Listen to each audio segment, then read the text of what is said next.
you'll be graded on 3 things. Are you using the elements of propaganda? How does the art work? And are you giving the viewer or the reader a persuasive message? So that by looking at it, you should know whether you are for or against something. All right.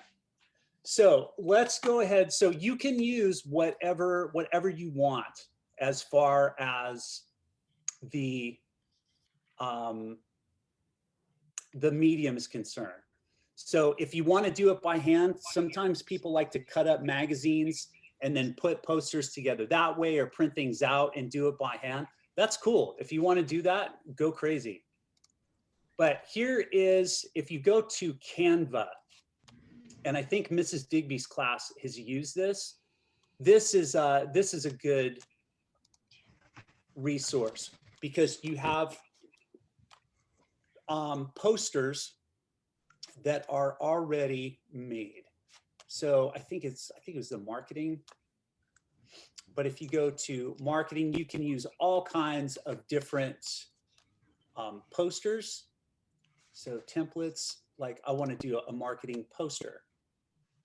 So you can go and you've got all these different posters, and when you click in there, you can modify all of these different things if you want to use them, modify them, add, modify, delete, whatever the case may be. So there are a ton of programs out there that you can use. Canva is just one of them. Or again, like I said, if you want to do them by hand, you certainly can. All right, I will, at this point, I will open up the chat. And it's called Canva.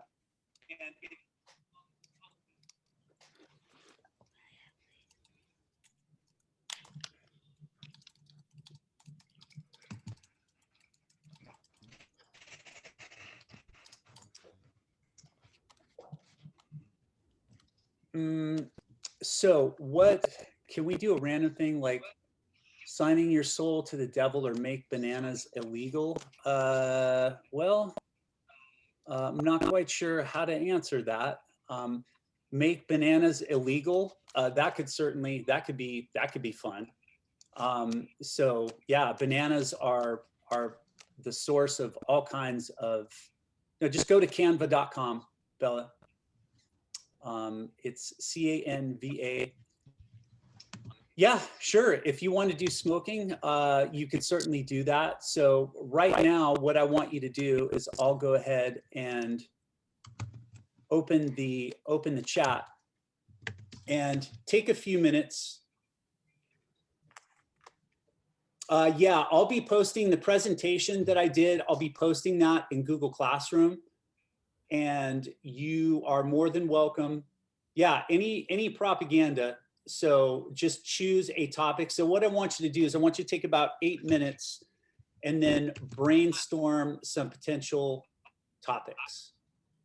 Okay. So can we rewatch the Zoom? Sure. I think those videos are, and yep, you can design it any way you want. So, it could be smoking, it could be drinking and driving, it could be some sort of like political candidate, if you wanted to do that, like the mayor of Victorville, like there's all kinds of stuff. DORA is officially illegal. Yeah, DORA is leading to, so whatever the case may be.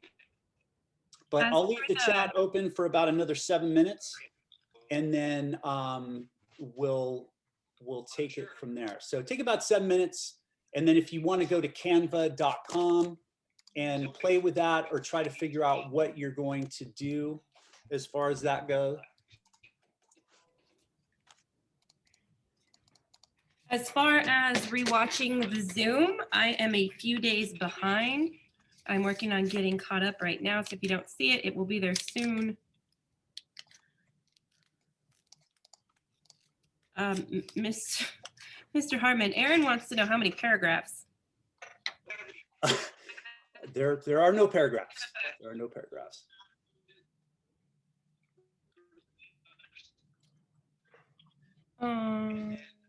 It does not have to be real. No.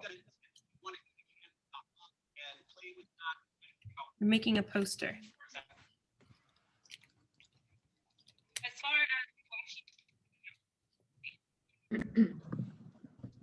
I do think in watching, I mean, in reading the things that Mr. Hartman has posted in the Google Classroom, if you missed a lesson or something, if you wanted to go back and reread some of those to get an idea about propaganda, is very good information.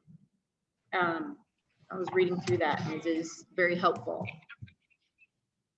And yes, you can decorate it. Yes, you want to decorate this.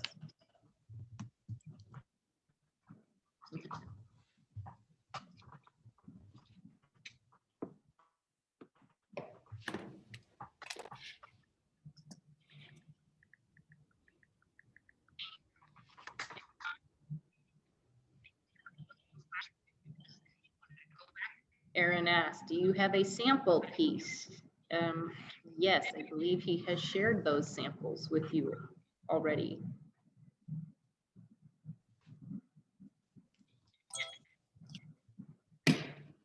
Does it have to be fictional or non-fictional? Either. Yeah, I think we did cover that too. Could be Or either. shooting antlered is illegal.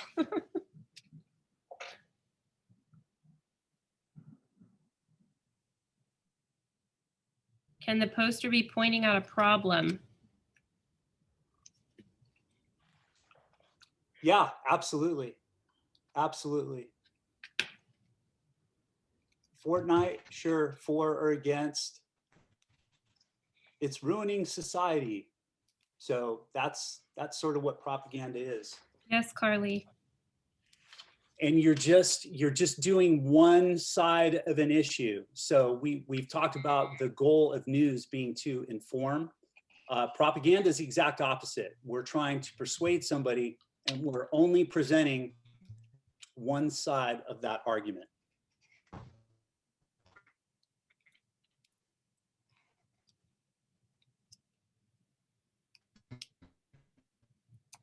I'm going to make Zoom illegal.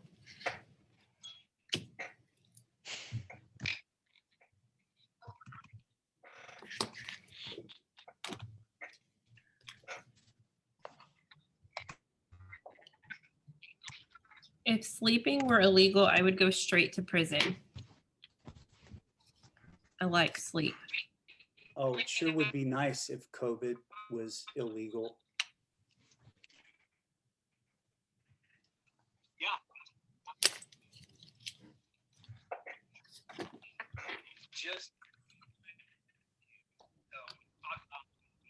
We want Costco samples back.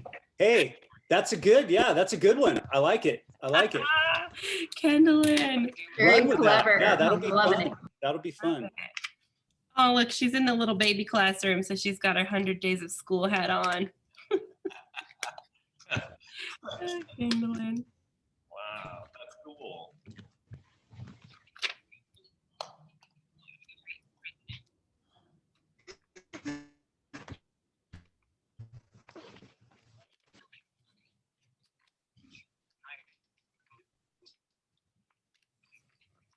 You know what I want? Let's cancel staff meetings. Yes, make staff meetings illegal. Perfect.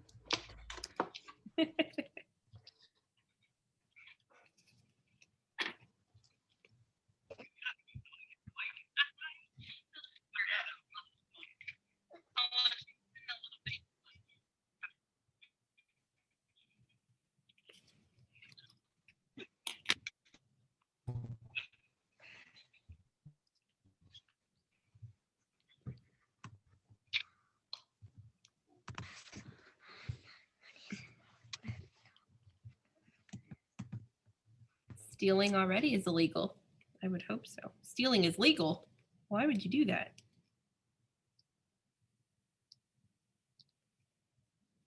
Can it be about a person?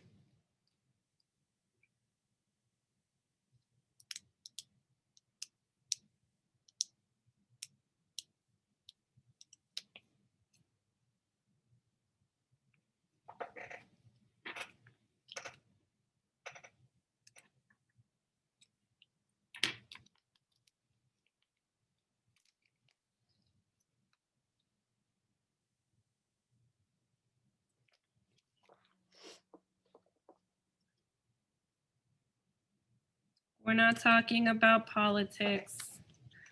Yes, Michaela, I know. That's super cool.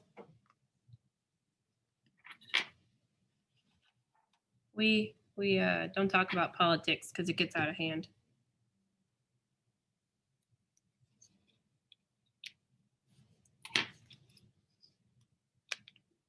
Aaron, Mr. Hartman has literally been talking about it for a week. Homework illegal. Sure, absolutely.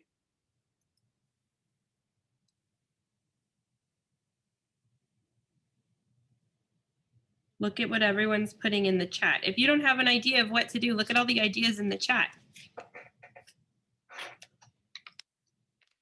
Yelling is illegal. I have a feeling that's for the parents out there.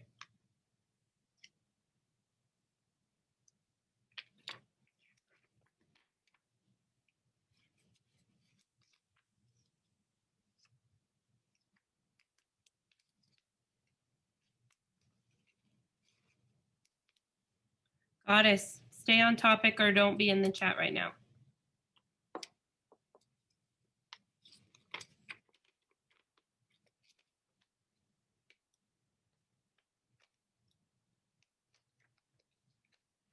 Schools should pay kids. That's funny. Good. These are distance learning will be illegal. Good. Yeah, you guys are on the right track. Kids can now drive at the age of 5. Oh, goodness. That would be terrifying. They can't even reach the pedals.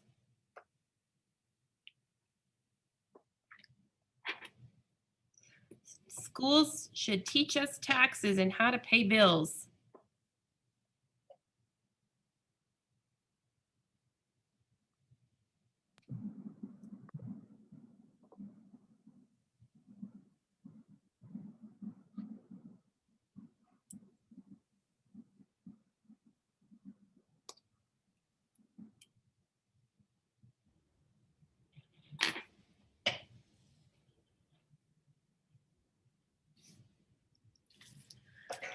Little siblings are illegal. I like your little brother. Don't do that.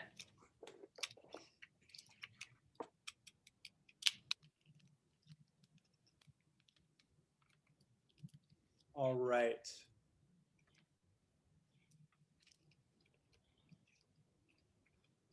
Okay. All right. I'm going to, I'll leave the chat open for a couple more minutes. So I've got, it looks like you guys are on the right track, some really creative topics there, whatever.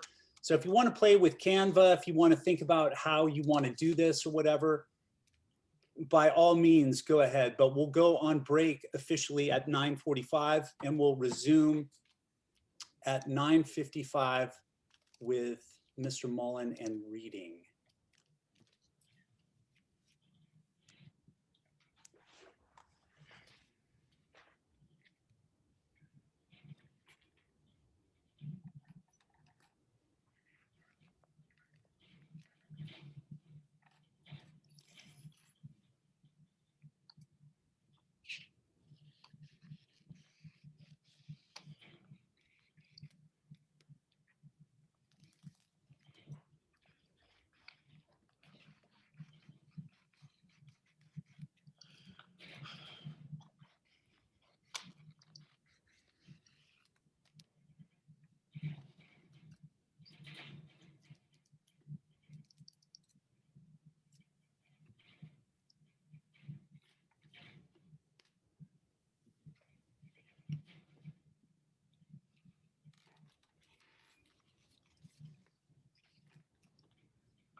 can we write about a famous person or make a famous person?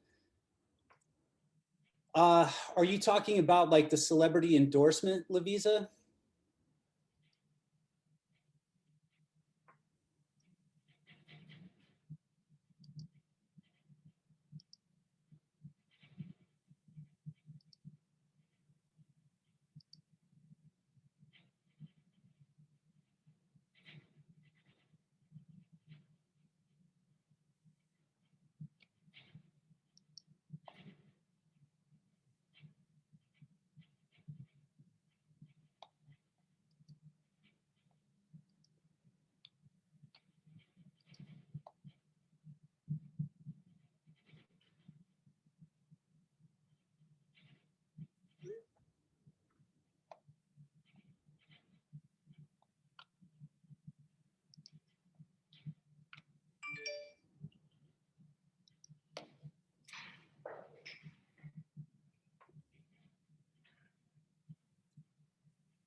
Oh, Destiny. Yeah, that's a good one.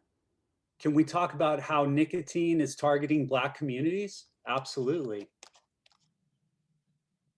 Absolutely. Yeah, that would be a fantastic one. It is February, Black History Month.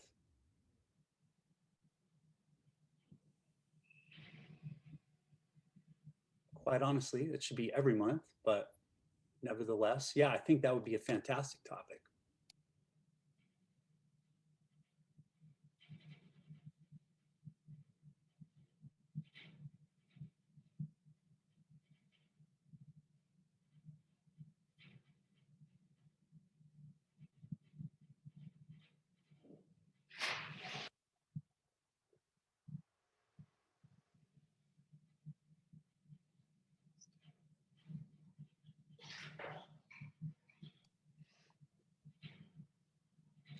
Do I have any video suggestions for glittering generalities, which is a form of propaganda? Not one that we've gone over, but no, not on hand. But that might be a good research topic. That's something that you could do and have fun with for sure. Just be careful about that YouTube rabbit hole. It's real easy to, you're always one click away from distracting yourself, or so I've found.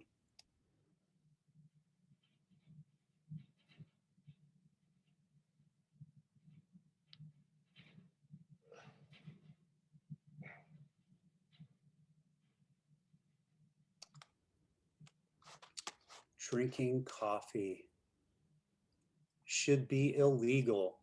Yeah, and then you would talk about all the bad things that coffee does to your body or to society. So yep, as long as you're presenting one part of the issue.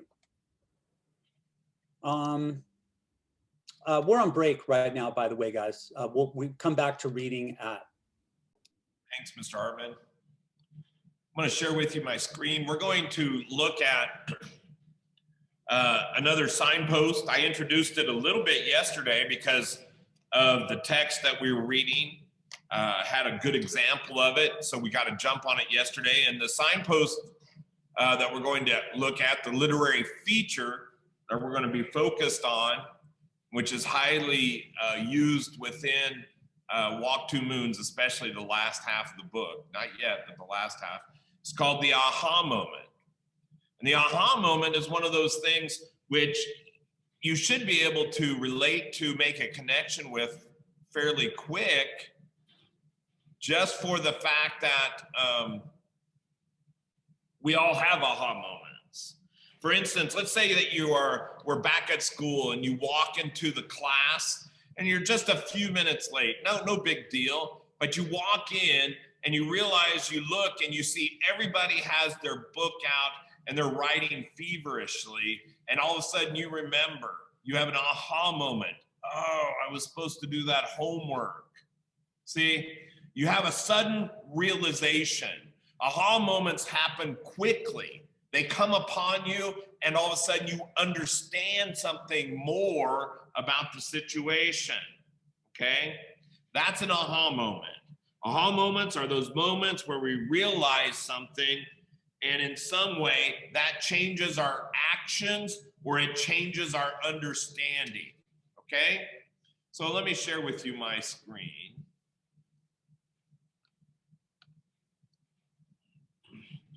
Okay? Yeah. Well,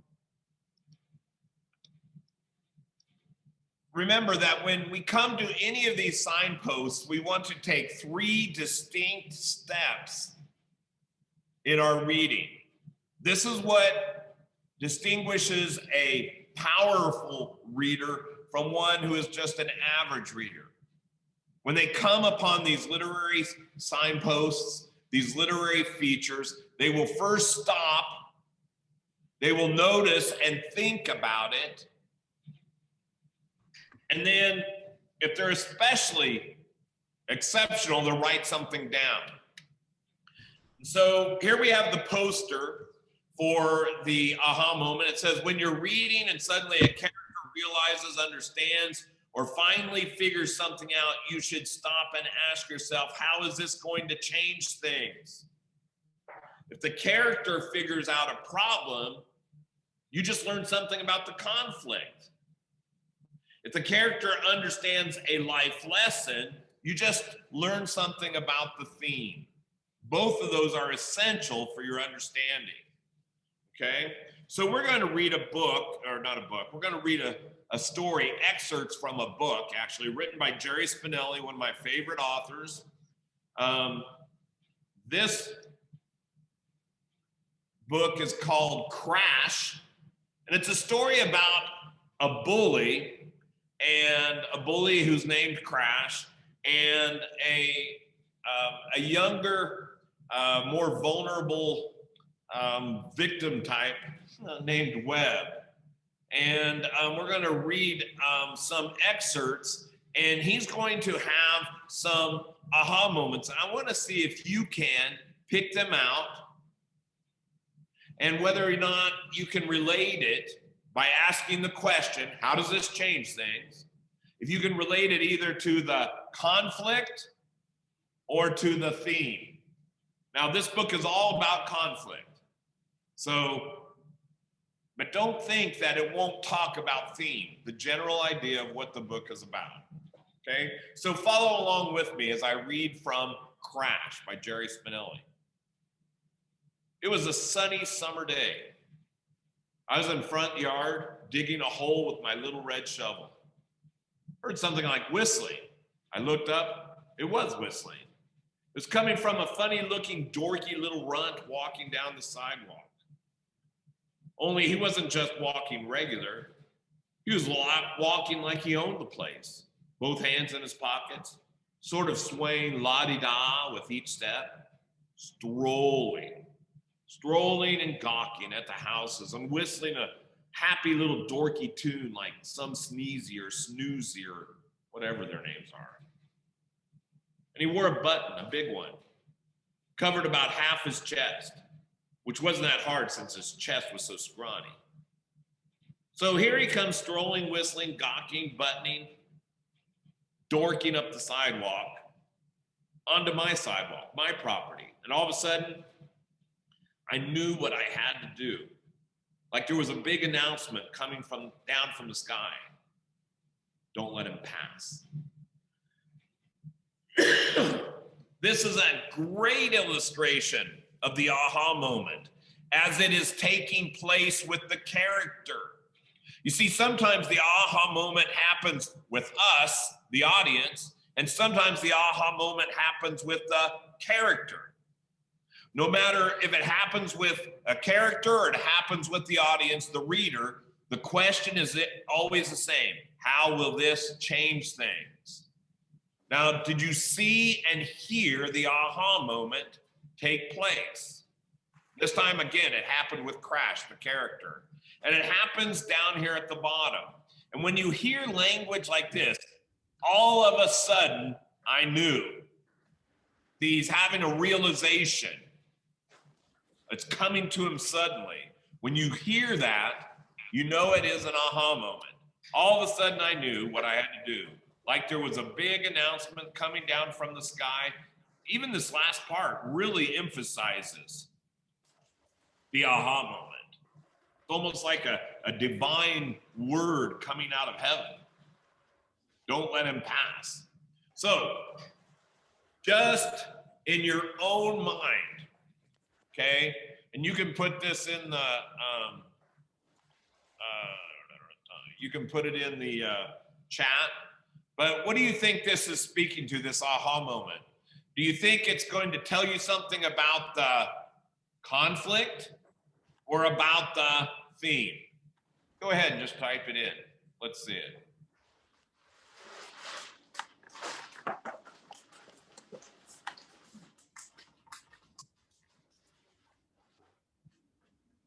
That's right. Most of you are saying this.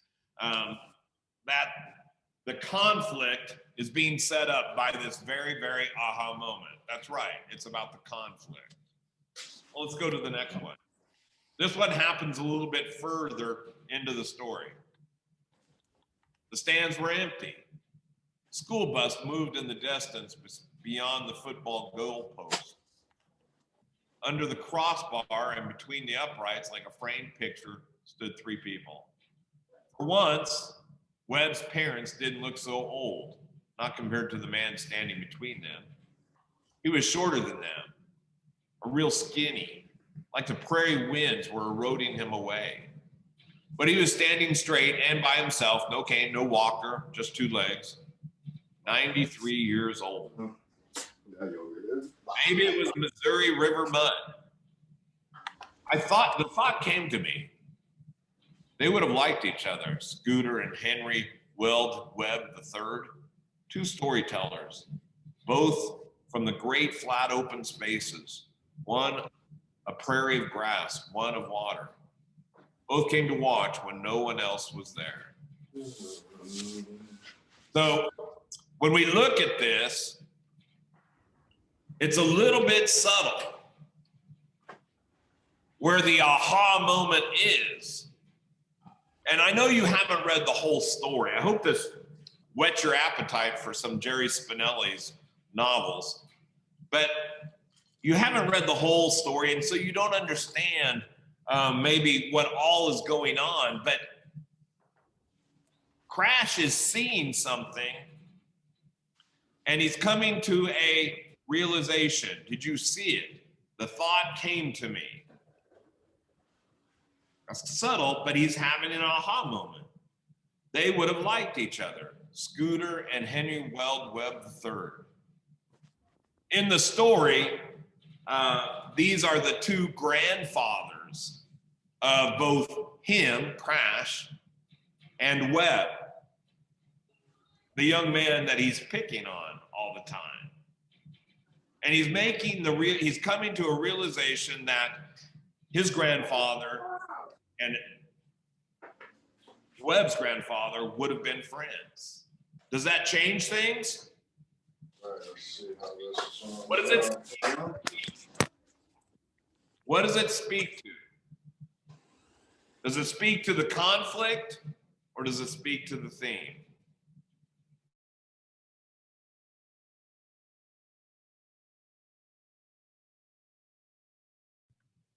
Mr. Mullen, you got muted.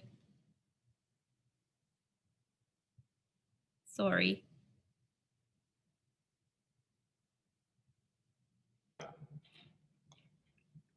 Okay.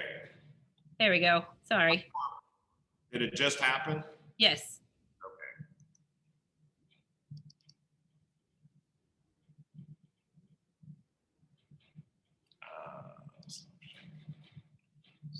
Sorry, guys.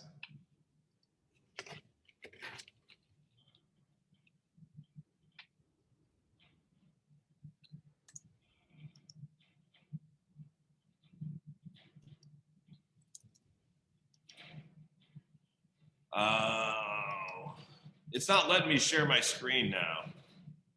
What in the world?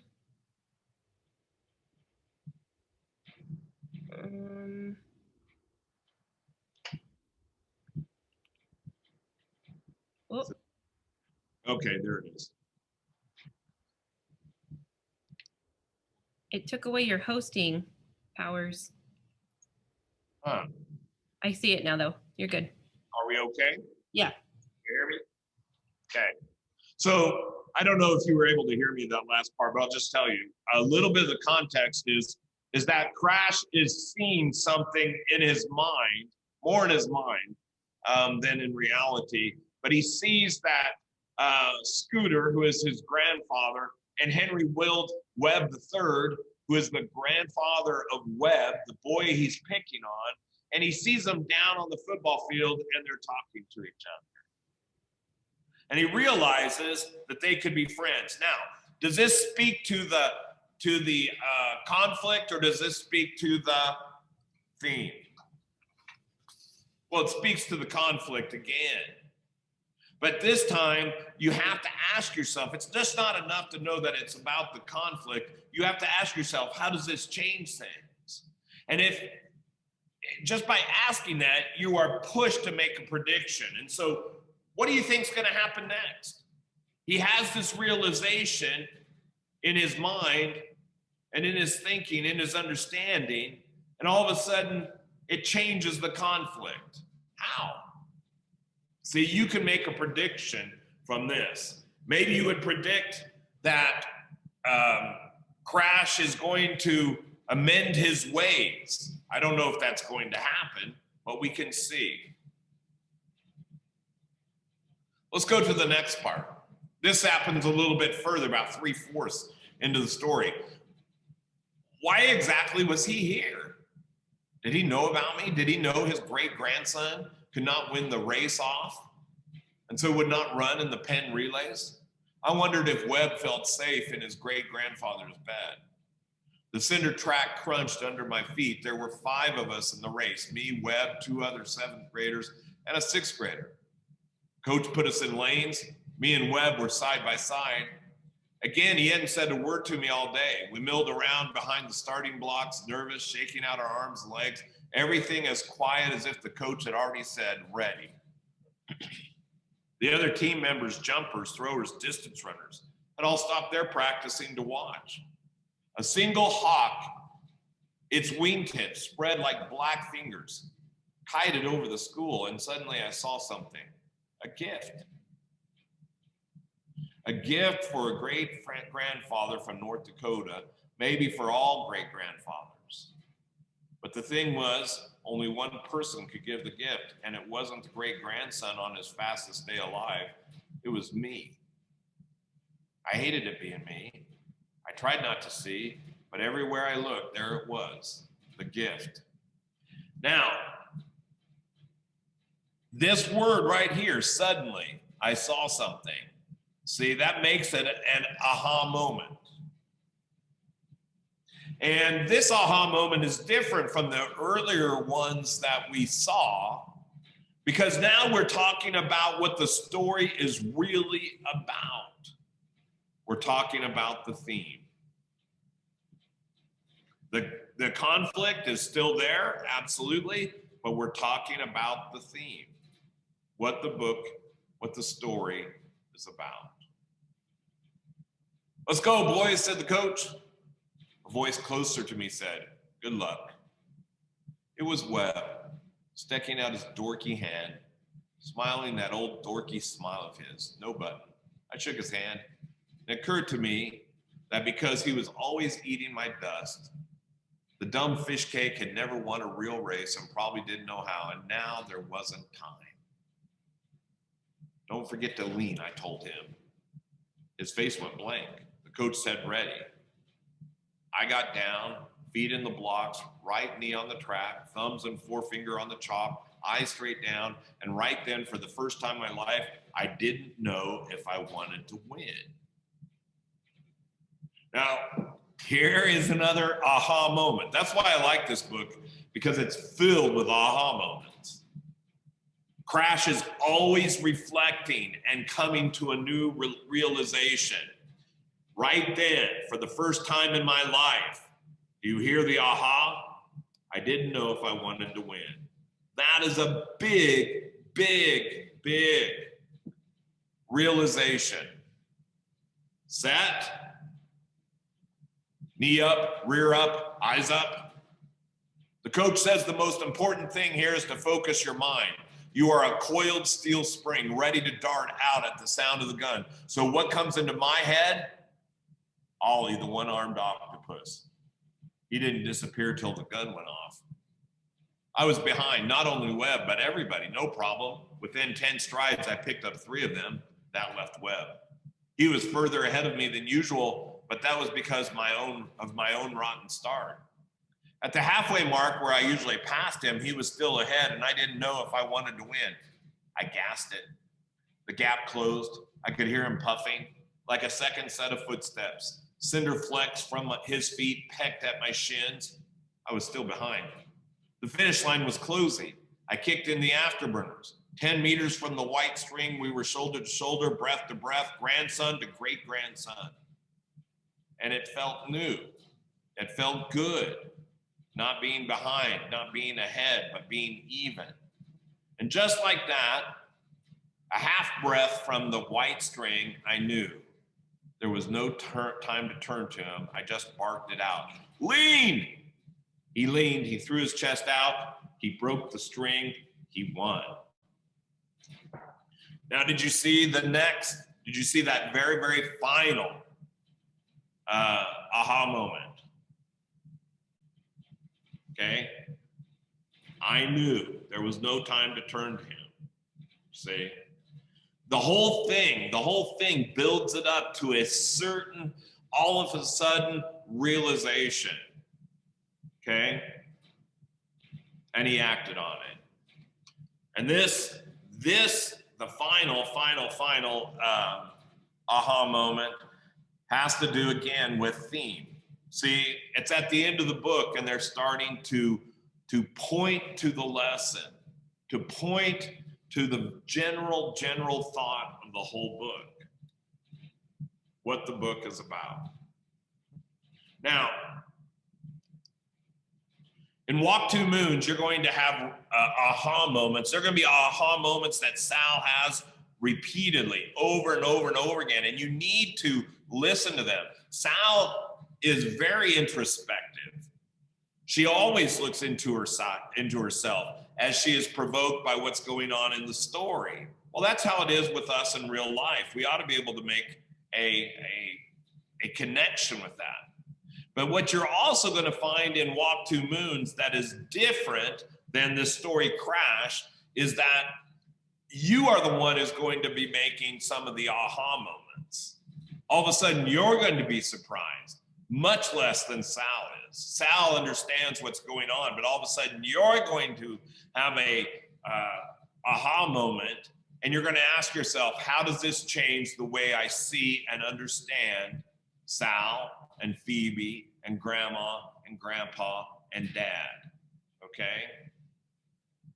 So, anyways, I sent you a question on your Google Classroom. All I want is a very, very quick answer.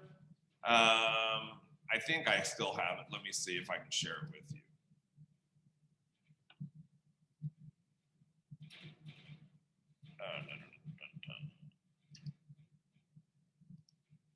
It says, in 5 sentences, describe an experience you had where it was an aha moment. You've had those aha moments in your own life. And so go ahead, I want you to tell me about one, okay? Let's try to make a connection with this. And by doing that, that'll help us learn exactly what it is. Of all the literary signposts we make, this is the easiest one because we understand them and they are so tied into who we are, it's easy to understand it, okay? Now listen, our vocabulary. Miss Digby, I need to ask you this because I hadn't had a chance, but is it okay if we make those slides due on Monday? Okay, so they're due on Monday. That means Tuesday we should have a test over those words. Did you give them more words yesterday? No. Okay. I think we still have. No. Let me see. Let me confirm with you just to make sure I have them all. sure how many words we have. 1, 2, 3, 4, 5, 6, 7, 8, 9, 10, 11. Yep, that's what I Okay. thought. That's fine, as long as it's over 10, we're fine. 11, and then it's due Monday. Right, and Tuesday, we will have a quick quiz, okay? Something simple. So, know those things, study them, and give me your quick answer. And we have 12 minutes, guys, until we go back to homeroom, okay?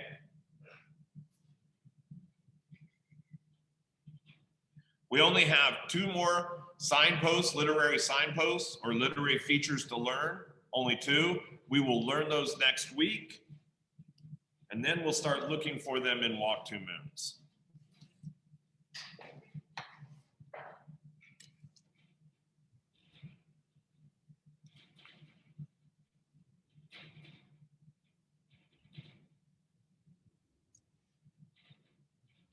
Yes, Carly, 11 words total.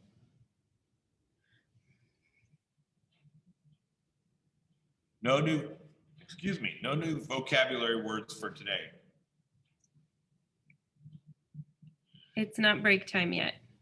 And your aha moment that you're describing should be an aha moment you have from your own life, not from a book. Well, that's a good idea too.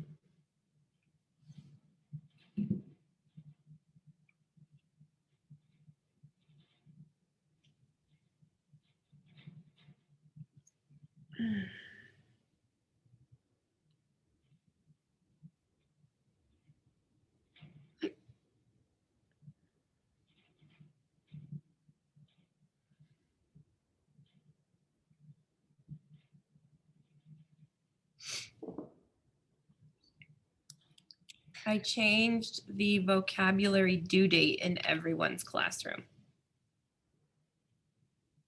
Otherwise, it was due tomorrow Okay. Yeah, I think we should give them over Monday. till Monday.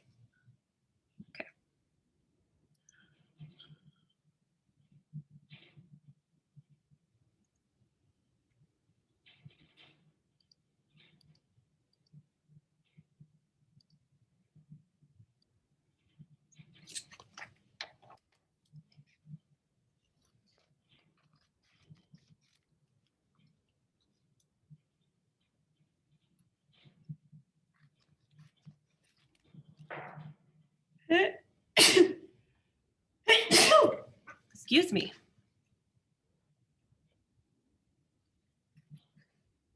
Thank you, Kaya. I usually mute or sneeze muted, but I didn't get it in time.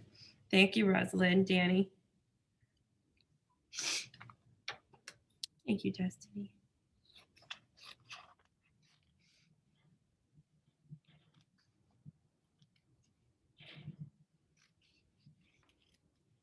I do not have the COVID. I have allergies.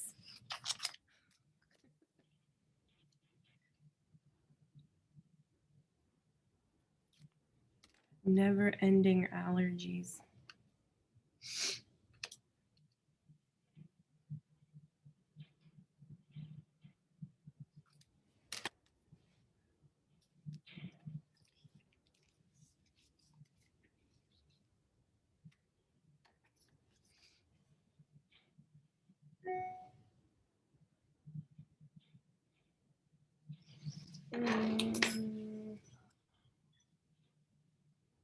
Give me a thumbs up if you can hear me. Cool. Okay. Miss Frag.